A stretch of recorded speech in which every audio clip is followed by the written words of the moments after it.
Mundurnya Airlangga Hartarto dari jabatannya sebagai Ketua Umum Golkar masih diliputi misteri. Bahkan ada yang berkata penyebab pasti mengapa Airlangga mundur hanya Tuhan dan Airlangga sendirilah yang tahu. Namun paling tidak ada dua spekulasi yang beredar di masyarakat, khususnya di media sosial dan juga media mainstream. Spekulasi pertama adalah adanya tekanan pihak eksternal. Tidak disebutkan dengan jelas siapa pihak eksternal tersebut.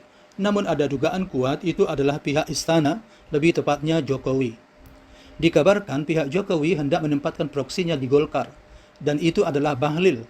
Diketahui bahwa Bahlil adalah orang dekatnya Jokowi, bahkan dapat dikatakan sebagai loyalis Jokowi. Mengapa harus menempatkan proksi? Terdapat dua alasan.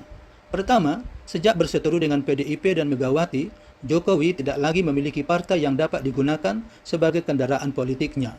Padahal ini sangat dibutuhkan untuk melanggengkan kekuasaannya pasca lengser ke Prabon Oktober yang akan datang. Alasan kedua, Jokowi tidak memenuhi syarat untuk menjadi pucuk pimpinan tertinggi alias Ketua Umum di Golkar karena terhalang aturan main yang ada. Oleh sebab itu, cara yang paling tepat adalah menempatkan proksi di dalam tubuh Golkar. Bagaimana caranya agar bisa proksi ini ditempatkan di Golkar? Tentu saja dengan cara memaksa Airlangga mundur. Dengan demikian, jabatan Ketua Umum akan vakum, maka akan ada alasan untuk melakukan munaslup untuk memilih Ketua Umum definitif. Disinilah dalam munaslup ini Jokowi bermain. Kehebatan Jokowi bermain dalam situasi begini tentu saja tidak perlu diragukan lagi. Ada saja kartu truf yang bisa dia mainkan. Misalnya, kasus-kasus hukum kalau ada, bisa dimainkan secara efektif. Bahlil pun salah seorang loyalis Jokowi nomor wahid akan disodorkan sebagai kandidat ketua umum. Lalu genderang lobi-lobi segera ditabuh. Dan benar, konon kabarnya sudah banyak DPD, diperkirakan puluhan DPD di seluruh Indonesia sudah menyatakan dukungannya kepada Bahlil. Bagi Jokowi, menempatkan seorang proksi di tubuh Golkar apalagi sebagai seorang ketua umum sangatlah bermanfaat nantinya, terutama setelah dia lengser. Dengan demikian, dia akan bisa mengontrol paling tidak cawe-cawe dalam pemerintahan Prabowo, sembari melindungi putranya Gibran yang masih sangat lemah dalam percaturan politik nasional itu. Spekulasi kedua, kasus hukum.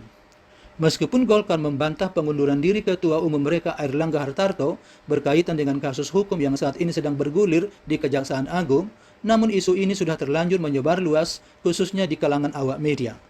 Diketahui Airlangga Hartarto saat ini sedang dililit kasus hukum yakni kasus korupsi pemberian fasilitas ekspor minyak sawit mentah atau CPO.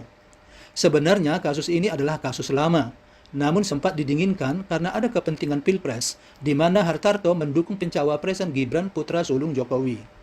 Lalu kenapa kasus ini mencuat lagi? Itu semua konon disebabkan adanya rencana penempatan proksinya Jokowi di Golkar. Agar rencana ini dapat berjalan dengan lancar, maka Airlangga Hartarto yang sebenarnya masa jabatannya baru berakhir Desember yang akan datang harus dilengserkan lebih awal. Dengan demikian, jabatan Ketua Umum pun kosong dan munaslup pun bisa diselenggarakan. Dengan demikian pula, Bahlil pun akan disodorkan untuk dipilih menjadi Ketua Umum. Baiklah pemirsa, demikian diskusi kita kali ini. Thank you very much for watching. Goodbye and take care.